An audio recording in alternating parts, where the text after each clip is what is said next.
Come what may, bring it on. I'm gonna love it. Hi, welcome to LDS Unmarried Life, a podcast for single members of the Church of Jesus Christ of Latter-day Saints who find themselves that way either because they're divorced, widowed, or not yet married. There is no affiliation with the church. If you're watching on YouTube, you see that I'm also recording this on video. This podcast can be found on YouTube, iTunes, Stitcher, Google Play, Spotify, iHeartRadio. And if you haven't done it already, please subscribe on annettetalks.com. That's another place you can find this, and on YouTube. And you can also find me on Facebook. And before I get started with the topic, I just want to remind you that there is a book available called LDS Dating After Divorce, an LDS Survival Guide. It's by Steve Smith and myself, and you can find this on annettetalks.com as well. And I think the name kind of speaks for itself. All right. So this podcast is a product of personal experience and a quest to answer a question about whether or not you can love someone even when you hate their politics. And I tried to get an answer to this question on the podcast about dating someone who's very different than yourself or opposites attracting. And so I was at the library the other day and I was just strolling by some books and I found this book called I Love You, But I Hate Your Politics. And I thought, oh, perfect. Usually we don't encounter this problem too much as members of the church because most members are of the same general political persuasion. Most of us are conservative to some degree or another, or maybe a libertarian. But not too many liberals or Democrats. And so it's not something that I really gave a lot of thought to until I met someone who's got some liberal viewpoints and we started dating. But the question's been, in the back of my mind for a while now. Can I really have a good, successful dating relationship with someone who's not in lockstep with me politically? And, when you write down all the things that you want to have in a spouse when you're out there in the dating world, that's not even something that I put on my list because it just didn't occur to me I would find someone who wasn't. But here it is. I'm in that situation. But also, more importantly, I've been thinking for a while about the state of the country and how polarized it's become politically. And I hate it. And I don't think it's going to do any good to this country to stay in that state. So as I was researching and thinking about this, I was thinking about the country at large at the same time, because we definitely need a change. I don't think it's healthy to have the country in two different camps that are so far apart that they don't even want to talk anymore. And there's all sorts of ad hominem attacks where people are calling each other racists or haters or stupid or anything like that. I don't think that helps advance anything in this country at all. And so I want to talk about trying to have personal relationships with people of different political persuasions, as well as the country trying to find more common ground. So, and just so you know, if you're a regular listener, this podcast, which is geared towards single members of the church, I am going to be it's slowly phasing out. I'm hoping somebody else will pick it up. I'm talking to a few friends that are interested in keeping this going, and I'll help them get it started if they want to. But the reason I got into podcasting originally was so that I could do what I'm planning on doing next, which is starting a second podcast. And right now I'm thinking I'm going to call it Annette on Life, Liberty, and Happiness. And so obviously from the sound of it, it's going to be somewhat political, and but I don't want to limit it to that. I want it to be open to whatever I want to talk about. So life being the operative word, as in I still want to talk about being single. I still want to talk about parenting. I still want to talk about the culture. I also want to talk about movies and music and anything really. So, but as part of that, podcast, I would like to have an episode, a recurring episode. It will probably start out monthly and then maybe become more frequent if I can get enough participants and enough time to do it. But I'm going to start doing an episode called Civil Discourse. And what I want to do is have at least two different opinions, maybe even three, differing political opinions about an issue. Let's say immigration. That seems to be really contentious right now. Where I have a liberal and a conservative and maybe a libertarian, or maybe even a few libertarians that argue both sides because they can do that.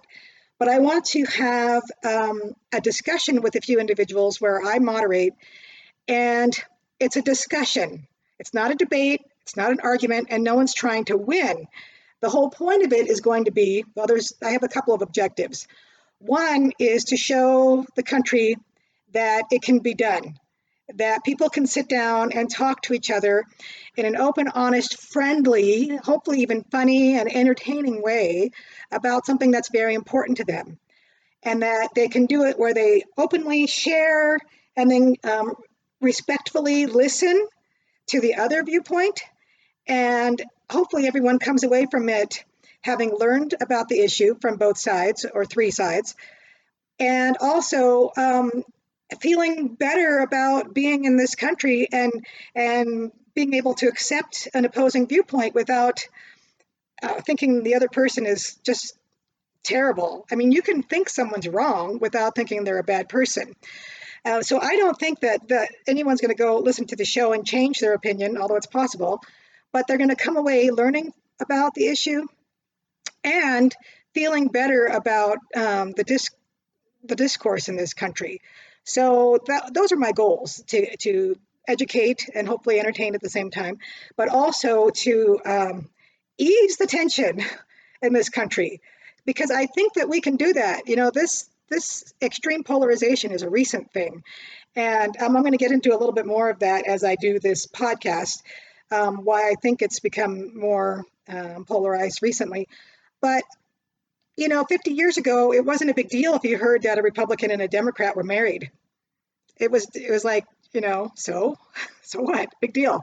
They just didn't talk politics, or, they didn't talk very often. But that's not the case much anymore. And in this book, which I've neglected to mention the author, her name is Jeannie Safer. She actually comes from a place of expertise in that, for one thing, she's an analyst, she's a PhD, and she's a relationship therapist, but also she's been married to a man of opposing political ideology for 39 years. And they've done it very successfully. And he actually writes for, I think it's Weekly Standard. And so in her practice, she's seen a lot of people come in who are married or have close friends or siblings that they are constantly arguing with about politics. And that's what the book is geared towards. None of us are probably in that situation. I mean, I'm not there. I don't argue with my boyfriend. We don't really talk about it much. We talk about it some, but I don't think either one of us really wants to argue, maybe because it's still kind of a new relationship, so we don't have really super strong feelings yet. But some of the concepts in here help explain why people have so much difficulty in those relationships, not just romantic relationships, but being parent, child, siblings, or good friends, and what we can do to change that. And the question, can I love you when I hate your politics, is yes. And so I want to talk a little bit about why this sometimes happens and how we can be in these relationships and heal them. If you're in one that's gone bad, either with someone you're dating, or if you happen to be married listening to this podcast, thank you for listening.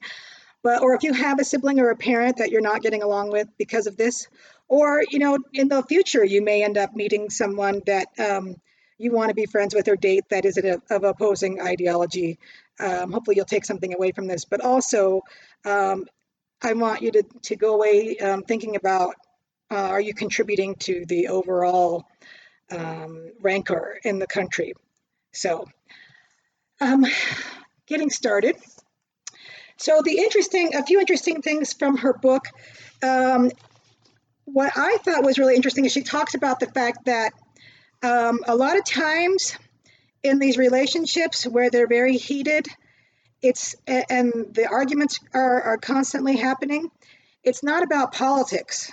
It's about some underlying relationship issue. Um, for example, in a parent-child relationship, the parent, or it's usually the child that's trying to convert the parent or change the parent over to a different, to come around to their way of thinking, their party or their ideology. And then the parent resents if their child does not align with what they were raised with. So it's not as much about what the actual underlying issues of politics, it's more about the person feeling betrayed and like they're not, this person should be more like them. That actually is a lot of what it comes down to. One of the biggest things is that we tend to want someone who's just like us. It's funny, I even actually read another book recently where the author said he thinks that people get together with people that look like them. He's looked at a lot of couples over the years and he says that they usually look alike. And I thought that was interesting. And so sometimes we're looking for our mirror image and we're uncomfortable with someone who is not our mirror image. And so I think that can be a big part of it. Also, like if you have a sibling that you're arguing politics with, there are probably some sibling rivalry issues, underlying issues from your relationship in childhood that you're working out, and that politics are just sort of the vehicle that you're using to work out those issues. Maybe you never felt respected by this sib, and so you're going to constantly argue with them, hoping that they'll come around to your viewpoint. And then you'll feel respected and you'll feel heard. It's another thing is people don't tend to feel heard, and so they pick something that they feel strongly about. And politics is easy to feel strongly about today, and then they'll use that to argue, hoping that they'll win and eventually feel heard or feel accepted, or feel like they're on the same page with that person. And so she says that's a big part of it. I also think that for some people like myself, who are very concerned about the future of this country, it's about that. It's about not wanting the country to go in the wrong direction. And so being very concerned when you hear opposing viewpoints of people who you feel like want to take the country in the exact opposite or wrong direction, and that's scary. And so there's that element of fear as well. She doesn't get into that much, but I think there's a big element of fear of watching the country go in the wrong direction. And I think that's totally legitimate because in this country, we have a very unique country that is based on a democratic, Republican style of government. And for those of us in the church, we know that the government was established for the church to be established here. And so the freedoms that we have are extremely important, not just to running the government, but also to having our religious freedoms and everything else that we enjoy here. And so when we see that threatened, it becomes really important to us. And we know that it's important that we engage politically, that we vote, that we stand up for those issues that are important to us. So all of that is really true and totally valid. And I know that's why a lot of us tend to stand where we're at and not necessarily want to date someone who feels differently than we do, or will we feel threatened by other people that feel differently than we do, because if they win the issue, then we see the country or the city or the state going in the wrong direction. So that's totally valid. However, have you ever convinced anyone to change their mind by arguing with them? I've not. I've never changed my mind. A meme on Facebook posted by someone of the opposite political party has never changed my mind. In fact, it's actually ticked me off. So usually when we are pushing our ideas or philosophies on someone else, we're just going to push them away. So I say we can We can advocate for our position. We can donate to our causes. We can work for our causes. We can join other groups that are working for our causes. I think we can do all those things and be true to ourselves and be true to our beliefs and not argue with people and not try and change their mind. And in a close relationship, where you're trying to date someone, be married to them, or have them as a close friend, or they're your parents, the last thing you want to do is destroy that connection by trying to change their mind. And that's one of the points that Jeannie makes in this book, is that you're never going to change someone's mind. That's something that you need to accept right away.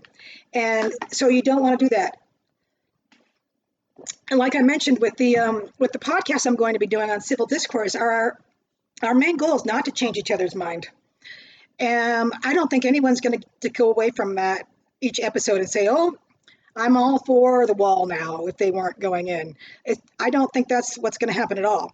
But they're going to come away having listened to the other side, having felt heard, having their side heard, and feeling like that they've educated the public at large. So some of the things that she talks about, and some of the reasons why we get so heated and so entrenched in these ideas. I wanted to read part of what she says in this book about something that she compares. She compares trying to change people's minds politically with chasing after unrequited love. She says most people will admit that in their lifetime they've tried to chase after someone and get them to love them, even though it was pointless. I mean, I know I've had crushes before where I just held on for a really long time, hoping that they would change their mind. Totally pointless. You're never going to get someone to love you. And so she says well, I'll just start quoting here. The identical impulse drives us to try to force people to love us and to agree with us. Both efforts are doomed to fail and leave serious damage in their wake. But in fact, accepting political differences is a much more realistic enterprise than pursuing unresponsive lovers. You actually can have an intimate bond with someone who votes for the other party, and even if you vote identically, there will always be significant areas of disagreement over which you have no control. Limitations in close relationships, including radical differences of opinion about things that matter in politics and in many other arenas, are a fact of life. A fact of life we can live with. Relentless hope is a perversion of authentic hope.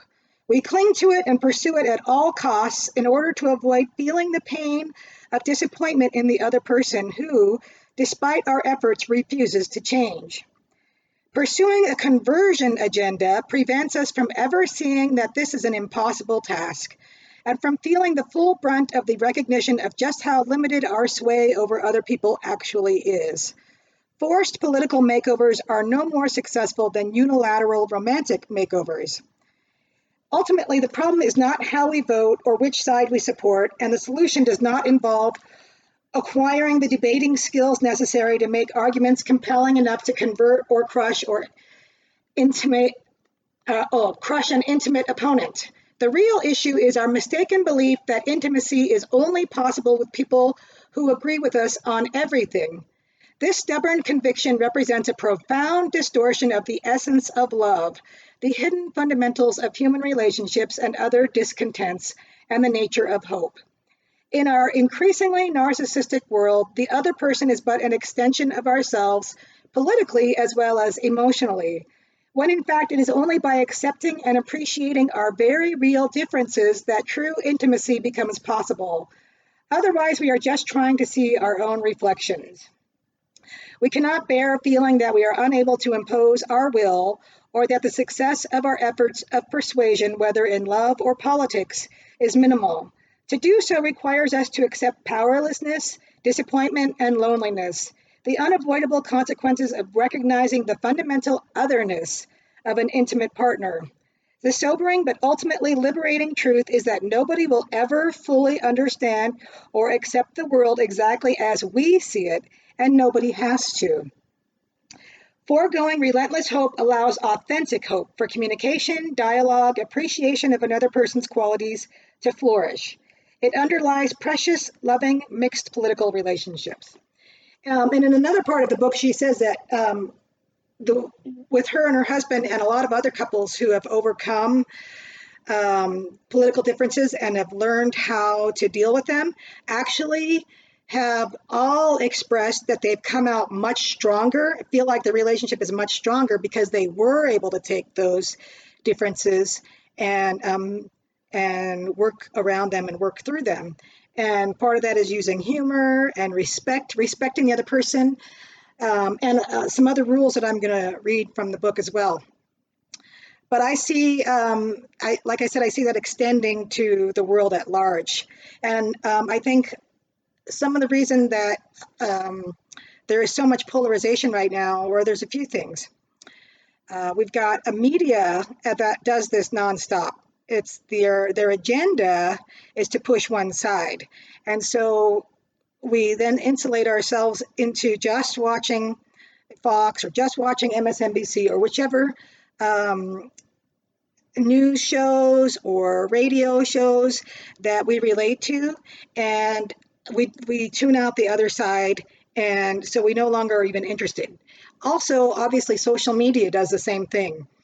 Constant memes, one-sided, very short. Well, we can't have very good discussions when we just post a meme.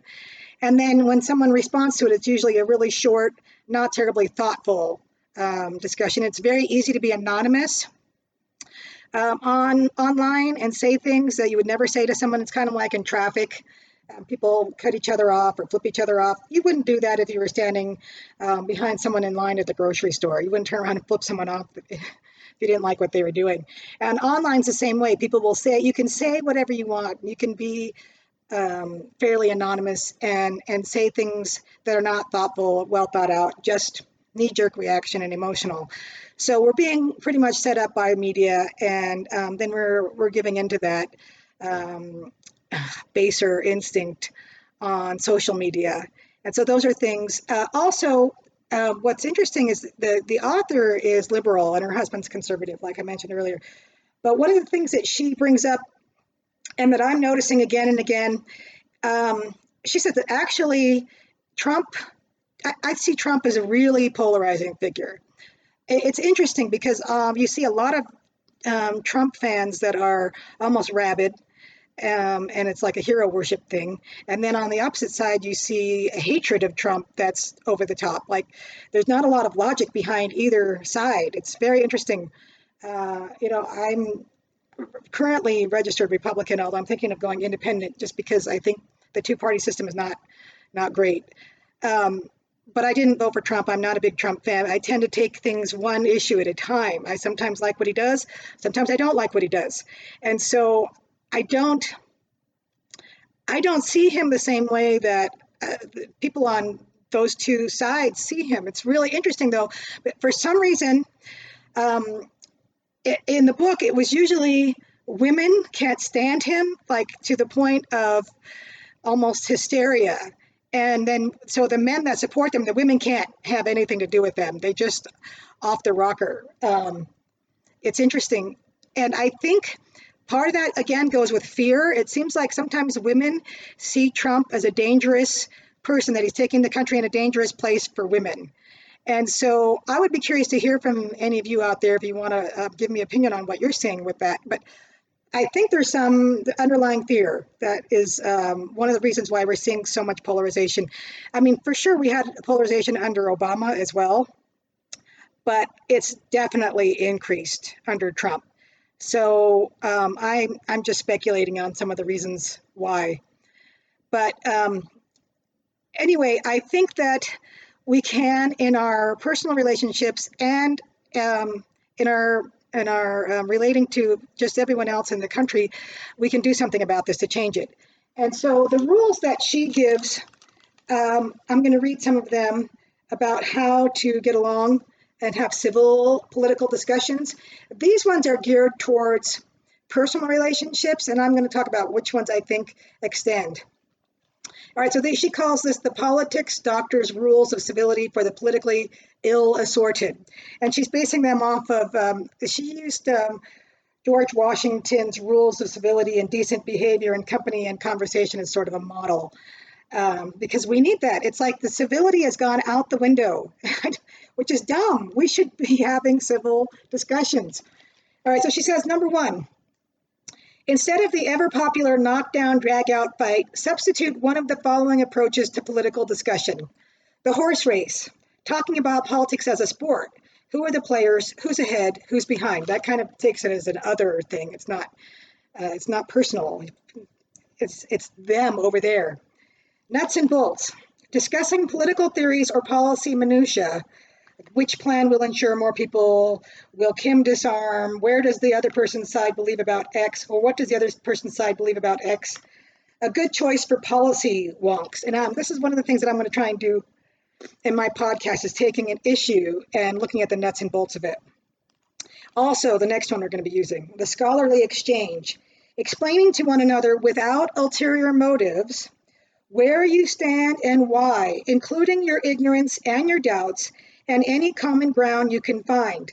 This became my personal favorite once I realized how interesting and informative it could be to talk this way with a thoughtful member of the opposition. So I like that. Just sitting down with someone and saying, well, what can you tell me about this issue? And then listening. And then is there any common ground here?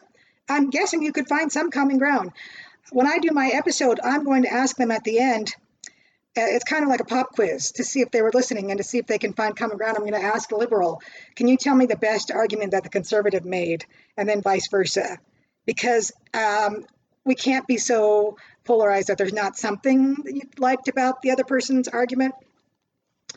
Number two, ask, don't tell. Instead of starting a political discussion armed for bear, try this. Explain to me why your side is taking this position, and then listen to the explanation. This immediately lowers the temperature and shifts the emphasis, but it only works if you really want to know and if your tone is respectful, not accusatory. Number three, never override, dismiss, or denounce your partner's point of view on any issue. Acknowledge your radical disagreements, but do not thrust them in your partner's face.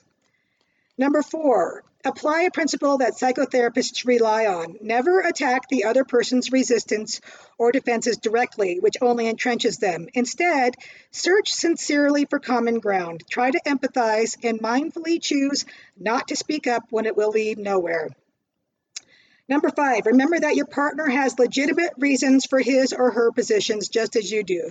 And I think this is really important because, like, I have a hard time understanding the opposition because I think, how could you possibly believe that? But I have to remember that they believe it for some reason. They grew up with a viewpoint. They grew up with parents. They grew up seeing the world in a certain way. They obviously have a reason for it. And so I need to know what that is. I want to find out what that is. And then I can understand them better as well as their opinion. Eschew any attempt to deride, convert, or override him or her. This sets the tone, breeds empathy, and opens the way for true dialogue and mutual respect, even though you passionately disagree. Acknowledge your own principles, but do not try to persuade your opponent. I think that's probably going to be the biggest takeaway for me from this, is to not try and persuade the other person. Your goal is to go in and listen and understand and then share. Just do not expect you're going to win this argument or bring them over to your side. It's just not going to happen. It's not going to happen in your personal relationships, and it's not going to happen online. But maybe you'll come to respect each other more and be willing to at least listen. And then maybe you can have real conversations. All right, number six, refrain from interrupting, insulting, or otherwise showing contempt for your opponent's views. None of these either charms or persuades anybody ever. Speak for yourself. Never quote outside authorities to bolster or justify your point of view. You're not giving a public lecture or writing a scholarly paper in your bedroom or at the dinner table. This is good in personal discussions. It's going to be different on my podcast. We're going to be bringing in facts and information. We're going to back up our opinions. I don't want people to come in and just give baseless opinions and then base it on emotion or anything like that. So this is good for when you're talking with your spouse, boyfriend, girlfriend, sibling, parent, whatever. Number 8, if someone asks you what your partner thinks about a burning issue, suggest that the person ask your partner directly.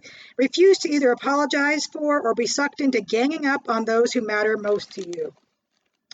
Remind yourself regularly that your partner is a separate person whose views are no reflection on you.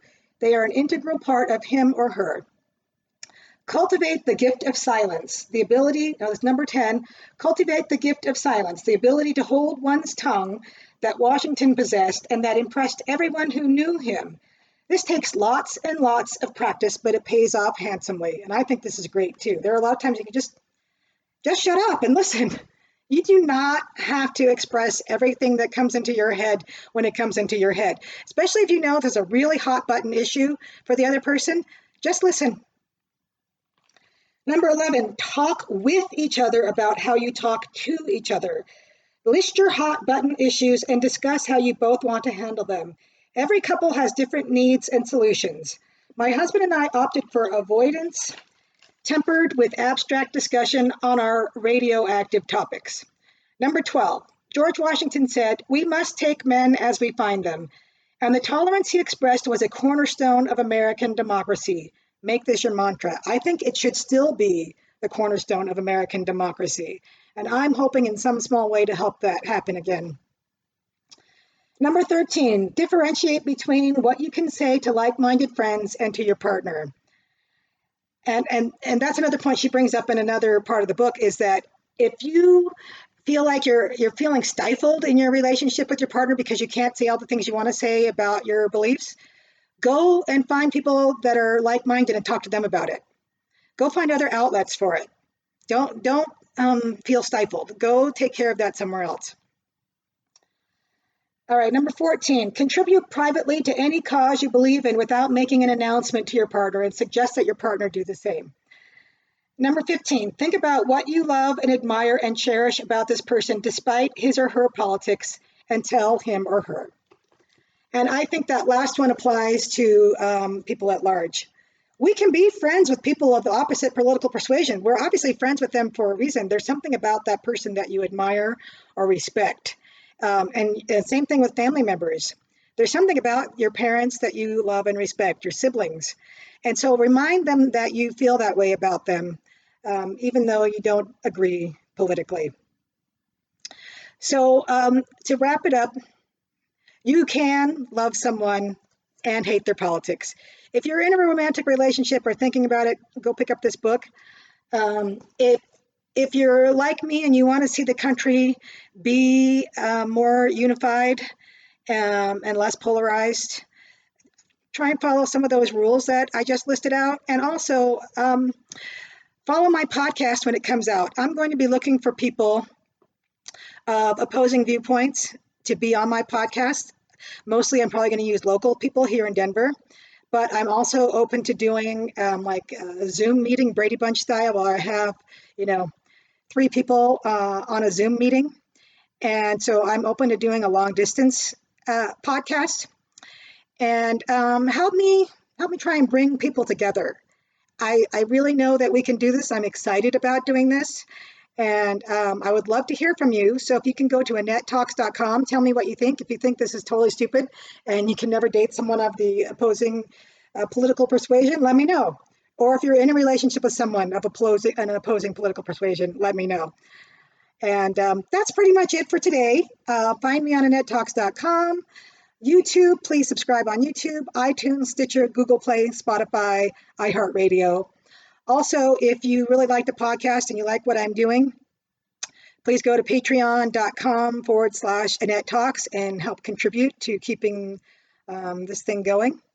And if you are listening to this podcast and there's a topic that you want to see me cover that I haven't covered yet before I phase it out, please let me know. You can let me know at AnnetteTalks.com or email me at Annette@AnnetteTalks.com. Thank you for listening and or watching to LDS Unmarried Life, where LDS singles gather. I'm gonna bloom where I'm planted. I won't take things for granted. Come what may, bring it on. I'm gonna love it.